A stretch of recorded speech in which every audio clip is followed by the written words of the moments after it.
You know that specific sound a $4,500 ergonomic chair makes when it is struggling to support the weight of a man's unearned confidence?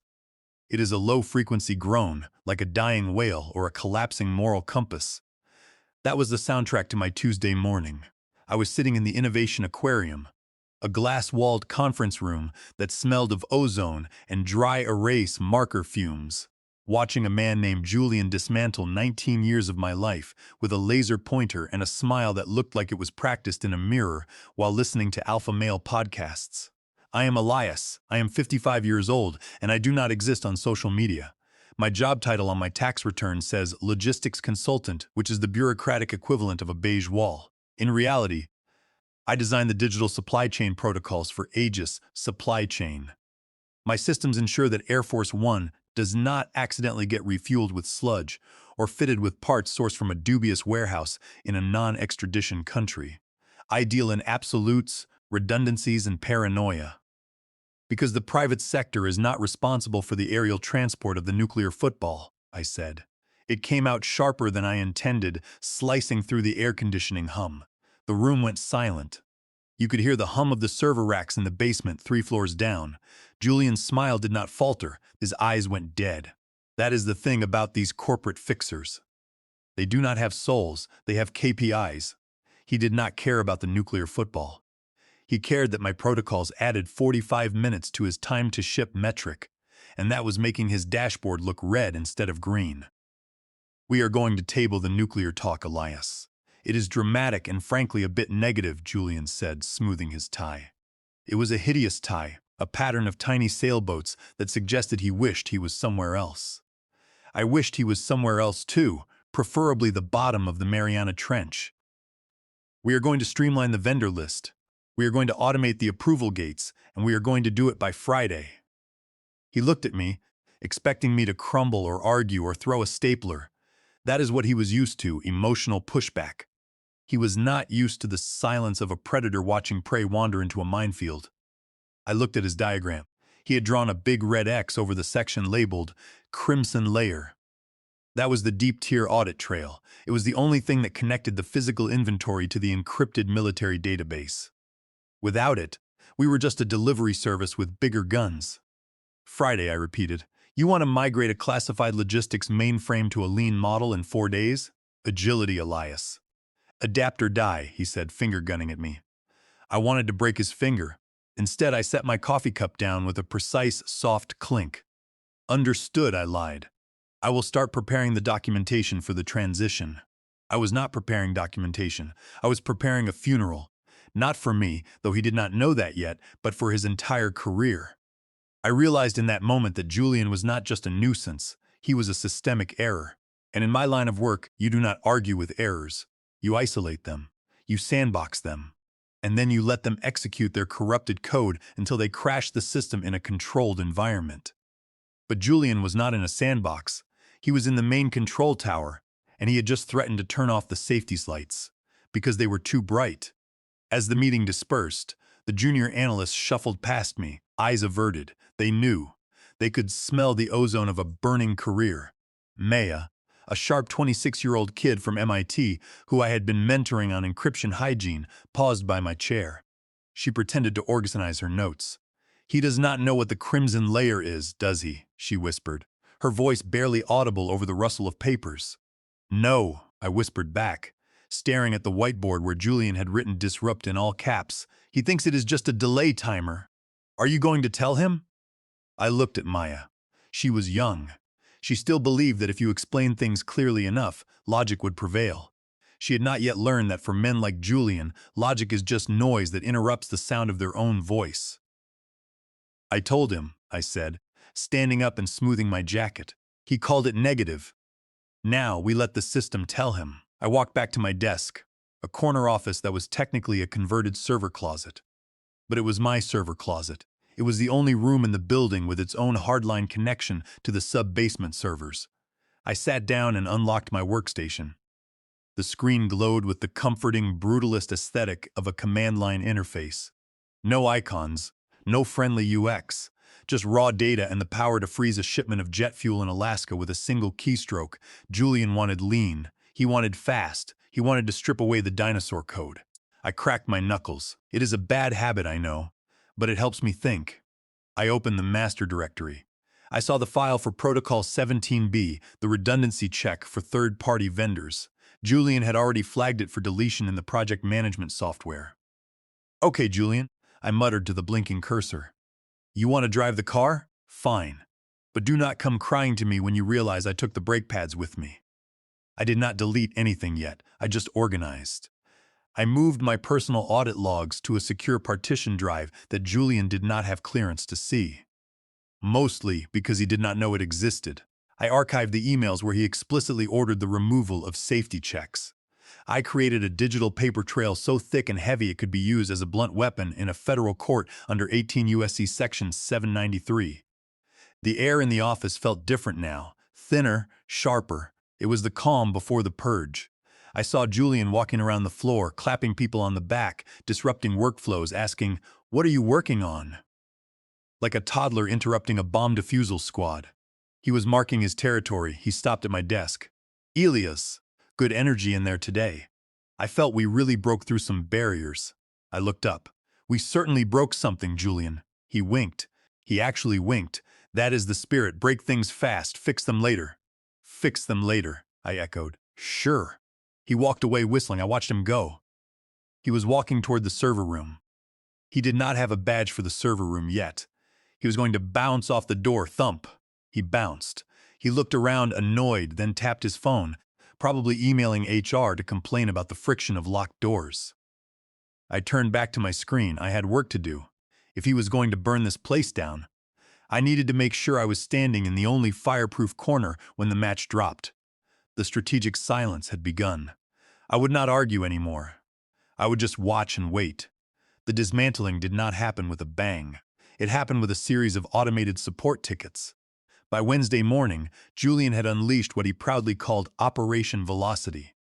In practical terms, this meant stripping the flesh off the skeleton of our security infrastructure to make it run lighter. It was like watching a surgeon remove unnecessary organs, like the liver and the heart, because they weighed too much. My inbox was a graveyard of automated notifications, access revoked, protocol disabled, user permission changed. I watched the screen as Protocol 9 Alpha went dark. That was the automated background check for delivery drivers entering the secure perimeter. Julian had replaced it with a streamlined vendor portal that was essentially a web form with a smiley face at the end. He called it removing friction. I called it inviting the entire terrifying spectrum of the dark web directly to our loading dock. I nodded. I expected that. It is fine. I do not need admin rights to see the crash coming. Just do as I say. Document everything. I went back to my desk. I tried to log into the procurement tier, the system that orders parts for the planes. Access denied. A little red padlock icon shook at me on the screen. It was almost cute. Julian had locked the architect out of the house. But here is the thing about building a house from the ground up over 19 years. You know exactly where the spare keys are hidden. You know about the loose floorboard in the hallway and the crawl space behind the pantry. I did not try to hack back in. That would trigger an alert, and Julian was probably watching for that, desperate for a reason to march me out of the building with security. Instead, I opened a terminal window that looked like nothing more than a standard system diagnostic tool. It was a legacy port, a ghost node that I had hard-coded into the mainframe back in 2008 during a system migration. It was not an active control panel. It was a listening post. It could not change data, but it could see every single bit of data flowing through the veins of the facility. I ran a script. Mirror log, silent, target at faxmilled right. While Julian was busy deleting safety latches, I was silently cloning the entire audit history of his actions. Every click, every override, every time he ignored a critical warning pop-up by clicking the little X in the corner, I was building a panoramic photograph of his stupidity in high resolution. This was not just for my own amusement. This was my shield against the inevitable breach of fiduciary duty fallout that would land squarely on whoever's name was at the bottom of the logs. Around 11 a.m., Julian strolled past my office. He stopped, leaning against the doorframe with that casual lean-back arrogance that makes you want to throw a chair through a window. "Elias, How is the documentation coming? He was holding a stress ball, squeezing it rhythmically. Squeak, squeak. It is coming, I said, not looking away from my scrolling lines of code. I noticed you streamlined the driver vetting process. Bold move. Boldness is the strategy, he beamed. We have already cut onboarding time by 60%. Vendors love it. We are getting high fives in the Slack channel. I am sure the vendors love it, I said flatly, especially the ones who have failed federal background checks in 3 states. They must be absolutely thrilled. Julian's smile tightened. You are stuck in the past, Elias. You see criminals. I see partners. We operate on trust now. Does the Secret Service operate on trust? I asked, finally turning to look at him. He waved a hand dismissively. This is not the Secret Service. It is logistics. It is boxes moving from point A to point B. Do not overcomplicate it just to justify your salary. That was the line. Do not overcomplicate it to justify your salary. I felt a cold, pristine calm wash over me. It was the feeling of a bridge burning, the structure finally giving way and falling into the river below. I realized then that I was not just going to let him fail. I was going to help him reach the inevitable conclusion of his own reckless philosophy. You are right, Julian, I said, forcing a thin, tight smile. Maybe I have been overthinking it. Boxes from A to B, got it. He looked surprised, then immensely pleased. He thought he had broken me. He thought he had won the dogfight. Glad you are on board. We are doing a town hall at 2:00 p.m. to announce the new Speed First initiative. I want you there. Front row. Show the team we are aligned. I would not miss it, I said. He left, squeaking down the hall. I turned back to my ghost node. The data was pouring in. The system was already bleeding. I could see the errors starting to tick up in the peripheral logs. There were tiny mismatches in weight manifests, routing numbers that did not quite checksum correctly. The digital immune system of the facility was dying, cell by cell. I pulled a small encrypted hard drive from my bag and plugged it in. The backup completed to 100%. I had the evidence. Now I just needed the crime. And looking at the way Julian was tearing down the fences around the lion's den, I knew the crime was not far off. I checked my phone. A text from an old contact at the Pentagon, Colonel Vance, who I had worked with during the Iraq drawdown. Hearing noise about a reorg over there. You good? I stared at the message. I typed back. Define good. The monkeys have the keys to the zoo. Keep your phone on. I put the phone away. I could feel the hum of the servers beneath my feet, a vibration I had lived with for nearly 2 decades. It felt like a heartbeat, and for the first time in 19 years, the heartbeat was irregular. Arrhythmic. The purge was almost complete. The system was wide open. Julian had removed the constraints. He had no idea that those constraints were the only thing keeping gravity in check. The disaster arrived on a Thursday, wrapped in a deceptively simple shipping manifest. I was in the break room staring at the microwave as it nuked a sad Tupperware of leftover risotto when my phone buzzed in my pocket. It was not a text, it was a haptic alert pattern I had programmed 5 years ago. Long, short, priority 1 anomaly. I left the risotto spinning. I walked back to my office, not running but moving with the kinetic purpose of a paramedic approaching a multi-car wreck. I slid into my chair and woke the ghost node. Julian rolled his eyes so hard I thought they would detach. Oh my God, Elias, are we doing this again? I approved a component sourcing request. The vendor offered a 40% cost reduction and guaranteed 2-day delivery. That is called efficiency. That is called a national security breach, I said, leaning over his desk, my palms flat on the fake mahogany.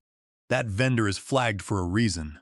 Their hardware is known to contain backdoor surveillance firmware. You are literally inviting a foreign power to listen in on the president's navigation data. You are paranoid. He spat, standing up to try and match my height. He failed. You see spies in every circuit board. I vetted them. They have a website. They have a 5-star rating on the vendor portal I built. A 5-star rating? I repeated, incredulous. You are basing national security on a Yelp review? I am basing it on speed, Elias. Something you clearly do not understand. He was shouting now, his neck veins bulging against his collar. I am the director. I authorized the override. It is done. The shipment is already en route. Recall it, I said. Cancel the order. Flag the shipment for quarantine. Do it now, Julian. No, he said, crossing his arms. I am not going to look like an indecisive idiot in front of the VP just because you have a bogeyman fetish. The shipment proceeds. And frankly, Elias, your attitude is becoming a major blocker to our velocity. I stared at him. I really looked at him. I saw the fear behind the arrogance. He knew deep down that he did not know what he was doing. But his ego was steering the bus, and he would rather drive off a cliff than ask for directions. Julian, I said, and my voice changed. The anger evaporated, replaced by a cold, formal detachment. This was the moment I stopped being his employee and started being a witness for the prosecution. I need you to state, for the record, that you are consciously overriding the trace flag on Stream AF1UX, despite a direct warning from the senior security architect regarding the origin of these components. He scoffed. Do not lawyer me, Elias. Yes, I authorize it. I am overriding your outdated paranoid filter. Consider this a direct order to stand down. Is that a formal instruction? Yes. Stand down. In fact, he paused, a cruel glint in his eye. Maybe you need some time to think about whether you fit in this new organization. Maybe your role is being, what is the word? Sunsetted. I stood up straight. I adjusted my jacket. Understood, I said. You are sunsetting the security protocols, and you are overriding the safety filters for the presidential fleet. I am modernizing logistics, he corrected. Now get out of my office. I turned and walked out. I did not go back to my desk to cry. I did not go to HR to complain. I went to the server room door. My badge still worked for now. I walked into the cold, humming aisle of the data center. I found the specific rack that handled the physical logging of system alerts. I was not there to sabotage. I was there to ensure the black box was recording. I checked the status lights. Green. Recording. Julian had just signed his name to a disaster. He thought he was moving fast and breaking things. He did not realize that the thing he had just broken was the only thing standing between him and a military tribunal. I walked back to my desk. I felt light, weightless. The responsibility was gone. I had warned him. I had documented the warning. I had confirmed his refusal. The line had been crossed. Now, all I had to do was step out of the blast radius. Resignation letters are usually drafted with a mix of regret and diplomacy. Mine was drafted with the precision of a sniper adjusting for windage. 2. Julian Mercer, Director of Agile Operations. HR Department from Elias. Senior Security Architect, subject. Immediate resignation. Transfer of authority. Effect immediately. I am resigning from my position as Senior Security Architect. Per your verbal instruction at 11:42 a.m. today, I am standing down and ceasing all oversight of the logistics streams. All liability for system overrides authorized by the director now resides solely with the director's office. I did not add sincerely. I did not add best wishes. I hit send. The sound of the email swooshing away was better than any symphony I had ever heard. I started packing my box. Not a lot to pack after 19 years. A framed photo of my dog who had more clearance than Julian. A coffee mug that said, I am the error handler, and a small cactus that had survived 3 administration changes. I left the binders, I left the manuals, I left the sticky notes with the non-critical passwords, but I kept the digital badge. Years ago, I had created a system auditor profile. It was not an admin account. It could not change settings or stop a shipment. It was a read-only account designed for external audits, invisible to the standard user directory because it was hard-coded into the kernel level of the operating system. As long as the servers had power, the auditor account existed. And I had the private key memorized. Maya appeared at my cubicle wall, her face pale. Elias, I saw the email. You cannot leave. The system is acting weird. The inventory counts are flickering. I have to leave, Maya, I said, placing the cactus gently in the box. If I stay, I am complicit. If I stay, I am the one they blame when the plane falls out of the sky. Well, he said, loud enough for the whole floor to hear. I see you decided to embrace the change, probably for the best, Elias. We need people who are all in on the vision. The vision is crystal clear, Julian, I said. I need your badge and your keys, he said, holding out a hand. I dropped my plastic keycard into his palm. All yours. You have full control now. The safety wheels are off. Finally, he breathed, pocketing the card. Now we can really move. Just one piece of advice, Julian, I said, shifting the box to my hip. Watch the crimson layer filters. If they start blinking, do not just clear the cache. Crimson layer, he scoffed. More made-up jargon. I will have IT purge the old scripts by Monday. We are moving to the cloud. Right, the cloud, I said. Good luck with that. I walked to the elevator. I could feel the eyes of the entire office on my back. Some were terrified, some were confused, but mostly they were silent. They knew the dampener was leaving the reactor core. The elevator doors closed, cutting off the view of Julian standing in the middle of the floor, arms akimbo, looking like the king of a kingdom built on quicksand. I walked out to the parking lot. The sun was bright and blinding. I put the box in the passenger seat of my car and sat there for a moment, gripping the steering wheel. I expected to feel panic. I expected to feel the urge to run back in and save them. But I did not. I felt the grim satisfaction of a structural engineer who sees cracks in the foundation, warns the owner, gets fired, and then watches from a safe distance as gravity does its work. I started the car. I was driving away from a crime scene before the bodies had even hit the floor. The first 24 hours of retirement were strange. I cleaned my gutters. I walked the dog. But my phone was never far away. It started with a text from Maya at 10:45 a.m. on Friday. Hey, the inventory system is auto-tagging jet fuel as potable water. Julian says it is a UI glitch and to just put a sticky note on the tanks. Is that normal? Stared at the screen. Jet fuel tagged as drinking water. In a combat zone, that mistake kills people. I did not reply. If I replied, I was consulting, and Julian claimed I gave bad advice. 2 hours later, another text, the secure doors in Sector 4 keep opening and closing on their own. Julian had maintenance cut the power to the motors. Now they are just propped open with wooden wedges. Wooden wedges holding open the blast doors to the secure server farm. I laughed a dry, harsh bark of a laugh. The agile approach literally meant using a doorstop to bypass millions of dollars in physical security. By Friday afternoon, the silence from the facility was louder than the texts. I went into my home office and logged into the audit node. I was not touching the system, just looking through the keyhole. The dashboard was a sea of yellow warnings. Warn. Logic Micbot. Cert 3. Warn. Warn. Dependency Facier. Pratul Elias. The system was looking for me. The code I had written was designed to check in with a master authorization key, my profile, every 48 hours for high-level changes. Julian had deleted my active user profile. The system was now asking, "Where is the adult?" And getting no answer, I saw a query running in the internal video archives. Someone was searching for Elia's training Crimson Layer explanation.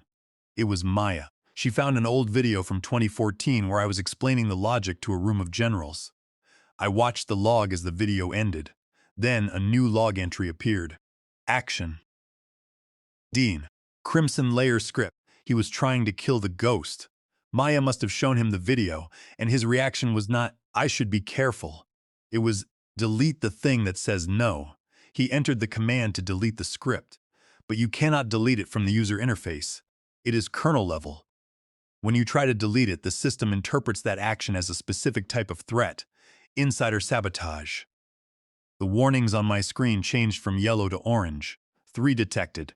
Yanakter's system deletion attempt. Escalation started. Julian had just poked the bear. My phone buzzed again. Maya, he tried to delete the Crimson Layer files.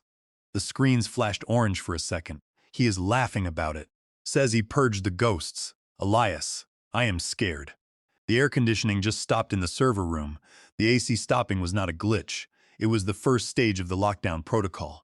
The system was sealing the environment to prevent thermal spread in case the sabotage involved fire. I finally typed a reply. Go home, Maya. Tell them you are sick.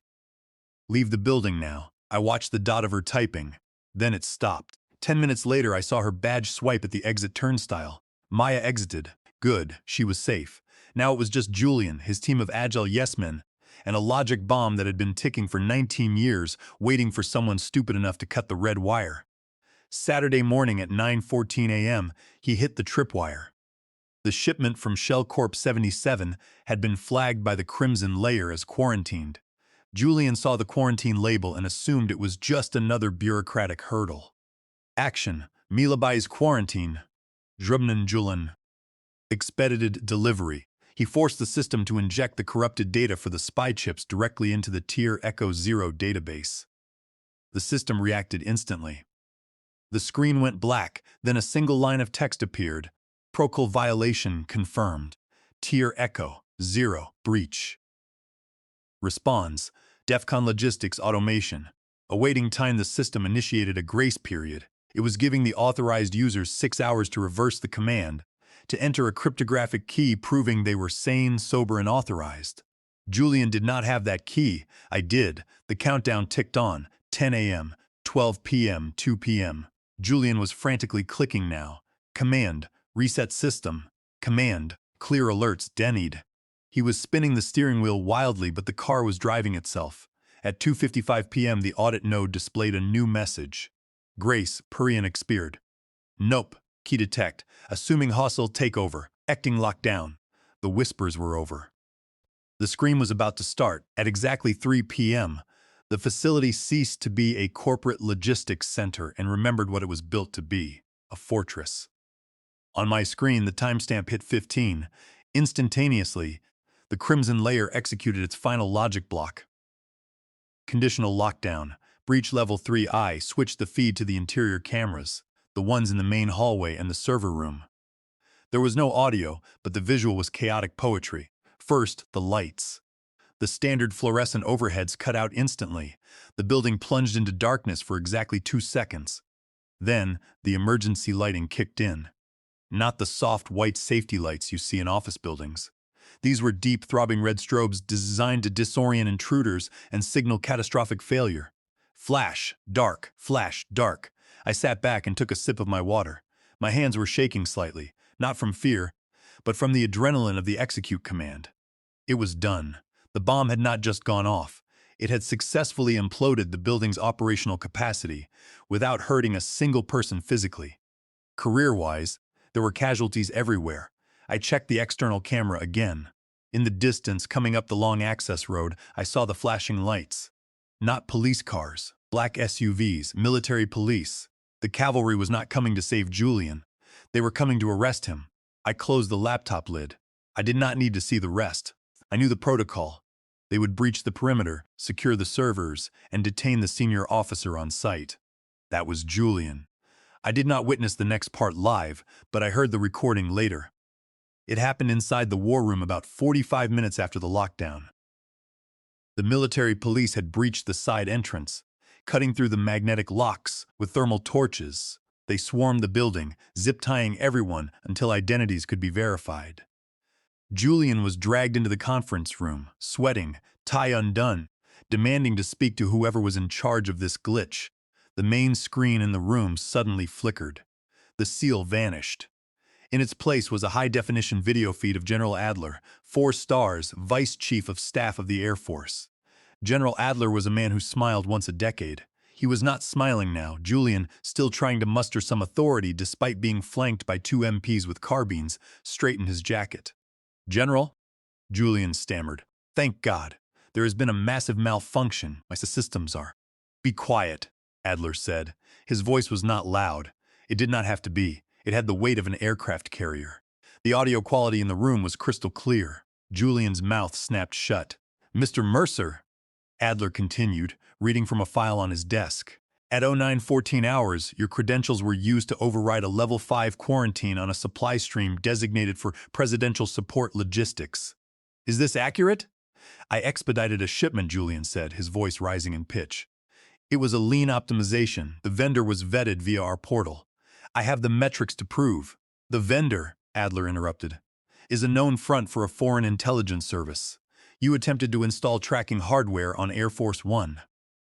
Do you understand the definition of 18 U.S.C. Section 793, Mr. Mercer? Because gathering and losing defense information is a federal crime."